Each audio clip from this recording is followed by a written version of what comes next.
Hello,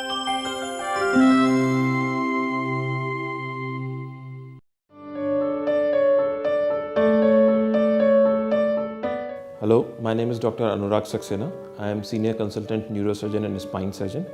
And today we are going to talk with you regarding what to expect and not expect and precautions after spinal surgery. Now first coming to what should you expect after any spinal surgery, or for that matter any surgery, is you will experience and you can experience some itching, burning or pain at the site of incision or the operative wound, which is very common for few days. Some swelling around the operative wound is also very common. This pain after the surgery, although is very minimal, but is completely harmless, and with time it settles down.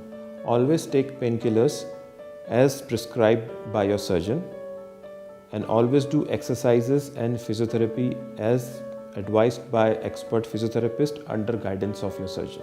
It is also important to discuss all your queries and all your questions before and after the surgery with your surgeons, so that any questions or any queries causing anxiety should be dealt with.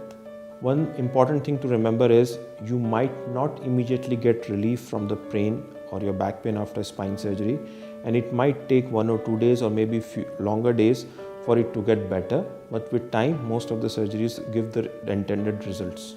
Now coming as to what not to expect from spinal surgeries. In time you should not expect immediate mobilization, that you should not expect that you should be able to immediately in the same day you should be able to move out surgery. In fact, we sometimes discourage immediate movement after surgeries for pain relieving purposes. As previously said, sometimes there is not immediate pain relief and it might take fewer days for you to get better. Important precautions after spine surgeries is always follow the advice of your surgeon and do physiotherapy under guidance, but at the same time avoid excessive and unsupervised movements. Always try to walk safely and cautiously, avoiding slippings, and most importantly take all the medications prescribed to you under supervision of a doctor. Thank you.